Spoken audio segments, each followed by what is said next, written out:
আওয়ামী লীগ নিষিদ্ধ না হলে দেশে কোনো নির্বাচন হবে না, এমন হুঁশিয়ারি দিয়েছেন জাতীয় নাগরিক পার্টি এনসিপির নেতারা। বিচার ও সংস্কার নামে মানুষ রাজপথে নেমেছিল বলে জানান দলের প্রধান নাহিদ ইসলাম। বলেন, জুলাই অভ্যুত্থানের নাম ভাঙিয়ে একটি মহল মামলা বাণিজ্য চালাচ্ছে। তিনি আরও বলেন, ফ্যাসিস্ট আওয়ামী লীগ ও নৌকা মার্কাকে এদেশ থেকে বিতাড়িত করতে হবে।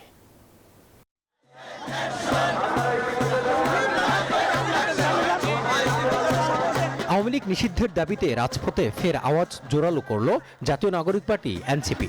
ছোট বড় মিছিল নিয়ে শুক্রবার বাদ-জুমা বাইতুল মোকাররমের দক্ষিণ গেটে জড়ো হন নেতাকর্মীরা।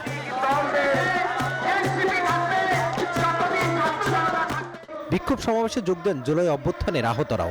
সমাবেশে আওয়ামী লীগের নিবন্ধন বাতিল করে দল হিসাবে নিষিদ্ধ করার দাবি জানান এনসিপির কেন্দ্রীয় নেতারা। বিচার নিশ্চিত হওয়া ছাড়া আওয়ামী লীগ নির্বাচনে অংশগ্রহণের আলোচনা এই বাংলাদেশে হবে না, হবে না, হবে না। রাষ্ট্র যতদিন থাকবে ততদিন আওয়ামী লীগ নামে এই দেশের কোনো খুনে হাসিনা এবং মুজিববাদীদের অস্তিত্ব থাকবে না।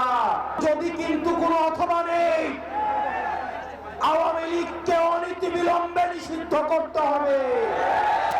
গণহত্যাকারী দল আওয়ামী লীগকে বিচারের আওতায় আনার দাবিও ছিল নেতাদের কণ্ঠে। আমরা এই বাংলাদেশে খুনি সন্ত্রাসী আওয়ামী লীগের নিষিদ্ধ চাই কিনা। 5ই আগস্ট বাংলাদেশের জনগণ সিদ্ধান্ত নিয়েছে, আওয়ামী লীগ নামে, নৌকা মার্কার নামে, মুজিববাদী আদর্শের নামে বাংলাদেশে কোনো রাজনীতি চলতে পারে না। সমাবেশে এনসিপির আহ্বায়ক বলেন, আওয়ামী লীগ কোনো রাজনৈতিক দল নয়, তারা ফ্যাসিস্ট দলে পরিণত হয়েছে। নৌকা মার্কাকে এই দেশ থেকে বিতাড়িত করতে হবে। আমরা সুস্পষ্টভাবে বলতে চাই, অতি অবিলম্বে আওয়ামী লীগের যে নিবন্ধন, সেই নিবন্ধন বাতিল করতে হবে। নৌকা মার্কাকে বাংলাদেশ থেকে নিশ্চিহ্ন করে দিতে হবে। নাহিদ ইসলাম বলেন, অন্তর্বর্তী সরকার আওয়ামী লীগের বিচার করতে না পারায় আসামিরা জামিনে বের হয়ে যাচ্ছে। জুলাই অভ্যুত্থানের নাম ভাঙিয়ে একটি মহল মামলা বাণিজ্য চালাচ্ছেও বলে অভিযোগ তার।